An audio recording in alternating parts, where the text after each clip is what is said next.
ଜୟ ଜଗନ୍ନାଥ। ଆପଣମାନଙ୍କୁ ମୋର ହୃଦୟଭରା ନମସ୍କାର। ଆସନ୍ତୁ ଶୁଣିବା ଶ୍ରୀମଦ୍ ଭଗବତ ଗୀତାର ଦ୍ୱିତୀୟ ଅଧ୍ୟାୟ ଶ୍ଲୋକ 46 ଓ 47ର ସବିଶେଷ ବ୍ୟାଖ୍ୟାଟି ଶୁଣିବା ସହିତ ସେହି ମହାପ୍ରଭୁଙ୍କ ଉଦ୍ଦେଶ୍ୟରେ ଜୟ ଜଗନ୍ନାଥ ଓ ଜୟ ଶ୍ରୀକୃଷ୍ଣ କମେଣ୍ଟ ବକ୍ସରେ ଲେଖିଦିଅନ୍ତୁ। ଓମ୍ ଶ୍ରୀ ପରମାତ୍ମନେ ନମଃ। ତିନି ଗୁଣରୁ ରହିତ ଓ ନିର୍ଦ୍ୱନ୍ଦ୍ୱ ଇତ୍ୟାଦି ହୋଇଗଲେ କ'ଣ ହେବ, ଭଗବାନ ଏହା ନିମ୍ନ ଶ୍ଲୋକରେ କହୁଛନ୍ତି। ୟାବାନର୍ଥ ଉଦପାନେ ସର୍ବତଃ ସମ୍ପୃକ୍ତୋଦକେ ତାବାନ୍ ସର୍ବେଷୁ ବେଦେଷୁ ବ୍ରାହ୍ମଣସ୍ୟ ବିଜାନତଃ। ଏହାର ଅର୍ଥ, ସବୁ ଦିଗରୁ ପରିପୂର୍ଣ୍ଣ ମହାନ ଜଳାଶୟକୁ ପାଇବା ପରେ ଛୋଟ ଗାଡ଼ିଆର ଜଳରେ ମନୁଷ୍ୟର ଯେତିକି ପ୍ରୟୋଜନ, ଅର୍ଥାତ୍ କୌଣସି ପ୍ରୟୋଜନ ରହେ ନାହିଁ। ବେଦ ଓ ଶାସ୍ତ୍ରମାନଙ୍କୁ ତତ୍ତ୍ୱତଃ ଜାଣୁଥିବା ବ୍ରହ୍ମଜ୍ଞାନୀଙ୍କର ସମସ୍ତ ବେଦରେ ସେତିକି ପ୍ରୟୋଜନ, ଅର୍ଥାତ୍ କୌଣସି ପ୍ରୟୋଜନ ରହେ ନାହିଁ। ଜଳପୂର୍ଣ୍ଣ ସ୍ୱଚ୍ଛ ନିର୍ମଳ ବୃହତ୍ ସରୋବର ମିଳିଗଲେ ମନୁଷ୍ୟର ଛୋଟ ଛୋଟ ଜଳାଶୟରେ କୌଣସି ଆବଶ୍ୟକତା ରହେ ନାହିଁ। କାରଣ ଛୋଟ ଜଳାଶୟରେ ହାତଗୋଡ଼ ଧୋଇଲେ ପାଣି ସ୍ନାନ ପାଇଁ ଅନୁପଯୋଗୀ ହୋଇଯାଏ। ସ୍ନାନ କଲେ ତାହା ବସ୍ତ୍ର ଧୋଇବା ପାଇଁ ଅନୁପଯୋଗୀ ହୋଇଯାଏ। ଯଦି ସେଥିରେ ବସ୍ତ୍ର ଧୁଆଯାଏ ତାହା ପିଇବା ପାଇଁ ଉପଯୋଗୀ ହୋଇପାରେ ନାହିଁ। କିନ୍ତୁ ବୃହତ୍ ସରୋବରରେ ଯାହା କିଛି କଲେ ବି ସେଥିରେ କିଛି ପରିବର୍ତ୍ତନ ହୁଏ ନାହିଁ, ଅର୍ଥାତ୍ ତାହାର ସ୍ୱଚ୍ଛତା ନିର୍ମଳତା ପବିତ୍ରତା ଅକ୍ଷୁର୍ଣ୍ଣ ରହେ। ସେହିପରି ପରମାତ୍ମ ତତ୍ତ୍ୱ ପ୍ରାପ୍ତ ମହାପୁରୁଷଙ୍କ ପାଇଁ ବେଦ ବର୍ଣ୍ଣିତ ଯଜ୍ଞ ଦାନ ତପ ତୀର୍ଥ ବ୍ରତ ଆଦି ପୁଣ୍ୟକାରୀ କାର୍ଯ୍ୟରେ କୌଣସି ପ୍ରୟୋଜନ ରହେ ନାହିଁ, ଅର୍ଥାତ୍ ସେମାନଙ୍କ ପାଇଁ ଏହି ପୁଣ୍ୟ କାର୍ଯ୍ୟଗୁଡ଼ିକ ଛୋଟ ଛୋଟ ଜଳାଶୟ ପରି ହୋଇଯାଆନ୍ତି। ସେହି ଜ୍ଞାନୀ ମହାପୁରୁଷ ସମୁଦ୍ର ପରି ଗମ୍ଭୀର ହୋଇଥାନ୍ତି। ତାଙ୍କ ସମ୍ମୁଖକୁ ଯେତେ ଭୋଗ୍ୟ ସାମଗ୍ରୀ ଆସିଲେ ମଧ୍ୟ ସେଗୁଡ଼ିକ ତାଙ୍କଠାରେ କୌଣସି ବିକୃତି ଜାତ କରିପାରନ୍ତି ନାହିଁ। ପରମାତ୍ମ ତତ୍ତ୍ୱ ପ୍ରାପ୍ତ ହେବା ପରେ ସେ ତିନି ଗୁଣରୁ ରହିତ ହୋଇଯାଆନ୍ତି ଓ ନିର୍ଦ୍ୱନ୍ଦ୍ୱ ହୋଇଯାଆନ୍ତି, ଅର୍ଥାତ୍ ତାଙ୍କଠାରେ ରାଗ ଦ୍ୱେଷ ଇତ୍ୟାଦି ରହେ ନାହିଁ। ସେ ନିତ୍ୟ ତତ୍ତ୍ୱରେ ସ୍ଥିତ ହୋଇଯାଆନ୍ତି ଏବଂ ନିର୍ଯୋଗକ୍ଷମ ହୋଇଯାଆନ୍ତି, ଅର୍ଥାତ୍ ତାଙ୍କଠାରେ ଏପରି ଭାବ ରହେ ନାହିଁ ଯେ କୌଣସି ବସ୍ତୁ ମିଳୁ ବା ମିଳୁଥିବା ବସ୍ତୁର ରକ୍ଷା ହେଉ। ସେ ସର୍ବଦା ପରମାତ୍ମା ପରାୟଣ ହୋଇ ରହନ୍ତି। ସାଂସାରିକ ଭୋଗର ଅନ୍ତ ନାହିଁ।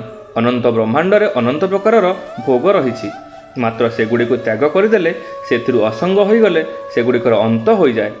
ସେହିପରି କାମନା ମଧ୍ୟ ଅନନ୍ତ, ମାତ୍ର ସେ ସବୁକୁ ତ୍ୟାଗ କରିଦେଲେ, ନିଷ୍କାମ ହୋଇଗଲେ ସେ ସବୁର ଅନ୍ତ ହୋଇଯାଏ। ଏହି ଅଧ୍ୟାୟର 39 ଶ୍ଲୋକରେ ଭଗବାନ ଯେଉଁ ସମବୁଦ୍ଧି ବା ସମତା ବିଷୟରେ ଶୁଣିବା ପାଇଁ ଅର୍ଜୁନଙ୍କୁ ନିର୍ଦ୍ଦେଶ ଦେଇଥିଲେ, ଏବେ ନିମ୍ନତ ଶ୍ଲୋକରେ ତାହାର ପ୍ରାପ୍ତି ନିମନ୍ତେ କର୍ମ କରିବାକୁ ନିର୍ଦ୍ଦେଶ ଦେଉଛନ୍ତି।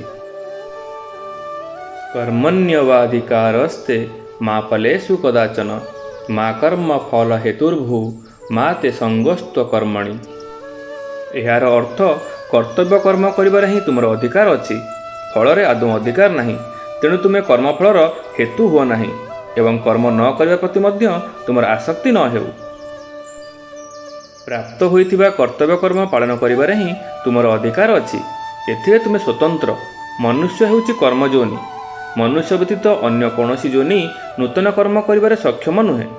ପଶୁ ପକ୍ଷୀ ଆଦି ଜଙ୍ଗମ ପ୍ରାଣୀ ଓ ବୃକ୍ଷଲତା ଆଦି ସ୍ଥାବର ପ୍ରାଣୀ ନୂତନ କର୍ମ କରିପାରନ୍ତି ନାହିଁ। ନୂତନ କର୍ମ କରିବାର ଅଧିକାର କେବଳ ମନୁଷ୍ୟର ଅଛି। ସେବା ରୂପକ ନୂତନ କର୍ମ କରି କେବଳ ନିଜର ଉଦ୍ଧାର କରିବା ପାଇଁ ଭଗବାନ ଏହି ଅନ୍ତିମ ମନୁଷ୍ୟ ଜନ୍ମଟି ଦେଇଛନ୍ତି। ଯଦି କର୍ମ ନ କରି ଆଳସ୍ୟ ଓ ପ୍ରମାଦରେ ବୁଡ଼ି ରହିବ, ତାହେଲେ ବାରମ୍ବାର ଜନ୍ମଗ୍ରହଣ କରୁଥିବ ଓ ମୃତ୍ୟୁ ମୁଖରେ ପଡ଼ୁଥିବ। ତେଣୁ ଭଗବାନ କହୁଛନ୍ତି ଯେ କେବଳ ସେବା ରୂପକ କର୍ତ୍ତବ୍ୟ କର୍ମ କରିବାରେ ହିଁ ତୁମର ଅଧିକାର ଅଛି। ଦେଶ କାଳ ଘଟଣା ପରିସ୍ଥିତି ପ୍ରଭୃତି ଦୃଷ୍ଟିରୁ ମନୁଷ୍ୟ ସମ୍ମୁଖରେ ଶାସ୍ତ୍ରବିହିତ କର୍ମ ଭିନ୍ନ ଭିନ୍ନ ହୋଇଥିଲେ ମଧ୍ୟ କୌଣସି ଏକ ସମୟରେ ଜଣେ ମନୁଷ୍ୟ ଗୋଟିଏ କର୍ମ ତତ୍ପରତାପୂର୍ବକ କରିପାରିବ। ଯେମିତିକି କ୍ଷତ୍ରିୟ ହୋଇଥିବାରୁ ଅର୍ଜୁନଙ୍କ ପାଇଁ ଯୁଦ୍ଧ କରିବା ଓ ଦାନ ଦେବା ଇତ୍ୟାଦି କର୍ତ୍ତବ୍ୟ କର୍ମର ବିଧାନ ଥିଲେ ମଧ୍ୟ ବର୍ତ୍ତମାନ ଯୁଦ୍ଧ ସମୟରେ ସେ କେବଳ ଗୋଟିଏ ଯୁଦ୍ଧ ରୂପକ କର୍ତ୍ତବ୍ୟ କର୍ମ ହିଁ କରିପାରିବେ। ଦାନ ଆଦି କର୍ତ୍ତବ୍ୟ କର୍ମ କରିପାରିବେ ନାହିଁ। ପୁରାତନ କର୍ମର ଫଳଭୋଗ ଏବଂ ନୂତନ ପୁରୁଷାର୍ଥ ଏ ଦୁଇଟି ମନୁଷ୍ୟ ଜନ୍ମରେ ଦେଖାଯାଏ। ଅନ୍ୟ ଯୋନିମାନଙ୍କରେ କେବଳ ପୁରୁଣା କର୍ମର ଫଳ ଭୋଗ ହୁଏ, ଅର୍ଥାତ୍ କୀଟ ପତଙ୍ଗ ପଶୁ ପକ୍ଷୀ ଦେବତା ଓ ବ୍ରହ୍ମଲୋକ ପର୍ଯ୍ୟନ୍ତ ପ୍ରତ୍ୟେକ ଯୋନି ଭୋଗ ଯୋନି ଅଟନ୍ତି। ତେଣୁ ସେମାନଙ୍କ ପାଇଁ ଏପରି କର ଓ ଏପରି କର ନାହିଁ, ଏହି ବିଧାନ ନାହିଁ। ପଶୁପକ୍ଷୀ କୀଟପତଙ୍ଗ ଆଦି ଯାହା କିଛି କର୍ମ କରନ୍ତି ତାହା ବି ସେମାନଙ୍କର ଫଳଭୋଗ। କାରଣ ସେମାନଙ୍କ ଦ୍ୱାରା କରାଯାଉଥିବା କର୍ମ ପ୍ରାରବ୍ଧ ଅନୁସାରେ ପ୍ରଥମରୁ ହିଁ ବିଧାନ କରାଯାଇଛି। ସେମାନଙ୍କ ଜୀବନରେ ଯାହା କିଛି ଅନୁକୂଳ ଓ ପ୍ରତିକୂଳ ପରିସ୍ଥିତି ଭୋଗ ହୁଏ ତାହା ମଧ୍ୟ ଫଳ ଭୋଗର ଅନ୍ତର୍ଭୁକ୍ତ। ମନୁଷ୍ୟ ଜନ୍ମ କେବଳ ନୂତନ ପୁରୁଷାର୍ଥ ନିମନ୍ତେ ମିଳିଛି, ଯାହାଦ୍ୱାରା ସେ ନିଜର ଉଦ୍ଧାର କରିପାରିବ। ମନୁଷ୍ୟ ଯୋନିରେ ଦୁଇ ପ୍ରକାରର ସୁଯୋଗ ରହିଛି। ପ୍ରଥମତଃ ମନୁଷ୍ୟ ସମ୍ମୁଖକୁ ପୁରୁଣା କର୍ମର ଫଳ ରୂପେ ଅନୁକୂଳ ପ୍ରତିକୂଳ ପରିସ୍ଥିତି ଆସେ। ଦ୍ୱିତୀୟତଃ ଇଏ ନୂଆ ପୁରୁଷାର୍ଥ ବା ନୂତନ କର୍ମ କରେ। ନୂତନ କର୍ମ ଅନୁସାରେ ଏହାର ଭବିଷ୍ୟତ ନିର୍ମିତ ହୁଏ। ଅତଏବ ଶାସ୍ତ୍ର, ସନ୍ଥ ମହାପୁରୁଷଙ୍କର ବିଧି ଓ ନିଷେଧ, ରାଜ୍ୟ ଆଦିର ଶାସନ କେବଳ ମନୁଷ୍ୟଙ୍କ ପାଇଁ ଉଦ୍ଦିଷ୍ଟ। କାରଣ ମନୁଷ୍ୟଠାରେ ପୁରୁଷାର୍ଥର ପ୍ରାଧାନ୍ୟ ଓ ନୂତନ କର୍ମ କରିବାର ସ୍ୱତନ୍ତ୍ରତା ରହିଛି। ମାତ୍ର ପୂର୍ବ କର୍ମର ଫଳସ୍ୱରୂପ ଆସନ୍ନ ଅନୁକୂଳ ପ୍ରତିକୂଳ ପରିସ୍ଥିତିକୁ ବଦଳାଇବାରେ ଇଏ ପରତନ୍ତ୍ର। ତାତ୍ପର୍ଯ୍ୟ ହେଲା ମନୁଷ୍ୟ କର୍ମ କରିବାରେ ସ୍ୱତନ୍ତ୍ର ଏବଂ ଫଳ ପ୍ରାପ୍ତିରେ ପରତନ୍ତ୍ର। କିନ୍ତୁ ଅନୁକୂଳତା ଓ ପ୍ରତିକୂଳତା ରୂପେ ପ୍ରାପ୍ତ ପରିସ୍ଥିତିର ସଦୁପଯୋଗ କରି ମନୁଷ୍ୟ ତାହାକୁ ନିଜ ଉଦ୍ଧାରର ସାଧନ ସାମଗ୍ରୀରେ ପରିଣତ କରିପାରେ। କାରଣ ନିଜର ଉଦ୍ଧାର ପାଇଁ ଏହି ମନୁଷ୍ୟ ଶରୀର ମିଳିଛି, ତେଣୁ ଏଥିରେ ନୂତନ ପୁରୁଷାର୍ଥ ମଧ୍ୟ ଉଦ୍ଧାର ପାଇଁ ଉଦ୍ଦିଷ୍ଟ ଓ ପୁରାତନ କର୍ମର ଫଳ ରୂପେ ପ୍ରାପ୍ତ ପରିସ୍ଥିତି ମଧ୍ୟ ଉଦ୍ଧାର ପାଇଁ ହିଁ ଉଦ୍ଦିଷ୍ଟ। ଏଥିରେ ବୁଝିବାର ଏକ ବିଶେଷ କଥା ହେଉଛି ଯେ ମନୁଷ୍ୟ ଜୀବନରେ ପ୍ରାରବ୍ଧ ଅନୁସାରେ ଯେଉଁ ଶୁଭ ଓ ଅଶୁଭ ପରିସ୍ଥିତି ଆସେ ତାହାକୁ ସେ ସୁଖଦାୟୀ ଓ ଦୁଃଖଦାୟୀ ମାନି ନେଇପାରେ। କିନ୍ତୁ ପ୍ରକୃତରେ ଦେଖିବାକୁ ଗଲେ ସେହି ପରିସ୍ଥିତିରେ ସୁଖୀ ଦୁଃଖୀ ହେବା କର୍ମର ଫଳ ନୁହେଁ, ବରଂ ମୂର୍ଖତାର ଫଳ। କାରଣ ପରିସ୍ଥିତି ବାହାରେ ସୃଷ୍ଟି ହୁଏ ଏବଂ ସେ ନିଜେ ସେଥିରେ ସୁଖୀ ଦୁଃଖୀ ହୁଏ। ସେହି ପରିସ୍ଥିତି ସହିତ ତାଦାତ୍ମ୍ୟ କରି ମନୁଷ୍ୟ ସୁଖ ଦୁଃଖର ଭୋକ୍ତା ହୁଏ। ଯଦି ସେ ପରିସ୍ଥିତି ସହିତ ତାଦାତ୍ମ୍ୟ ନ କରି ତାର ସଦୁପଯୋଗ କରିବ, ସେହି ପରିସ୍ଥିତି ତାହାର ଉଦ୍ଧାର ପାଇଁ ସାଧନ ସାମଗ୍ରୀ ପାଲଟିଯିବ।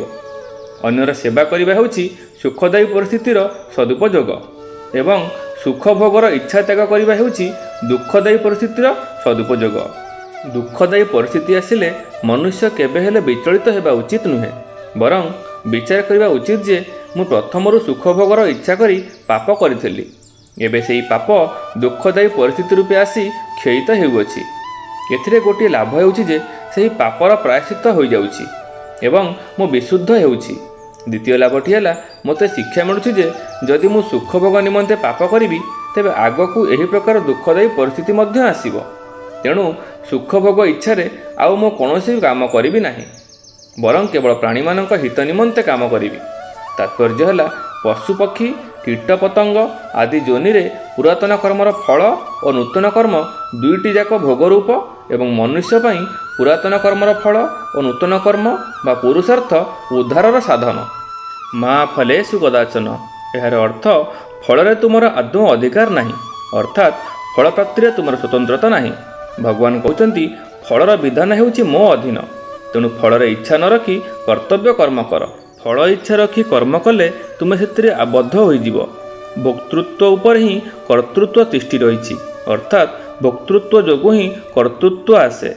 ଫଳ ଇଚ୍ଛା ନଷ୍ଟ ହୋଇଗଲେ କର୍ତ୍ତୃତ୍ୱ ନଷ୍ଟ ହୋଇଯାଏ ଏବଂ କର୍ତ୍ତୃତ୍ୱ ନ ରହିଲେ ମନୁଷ୍ୟ କର୍ମ କରି ମଧ୍ୟ ଆବଦ୍ଧ ହୁଏ ନାହିଁ।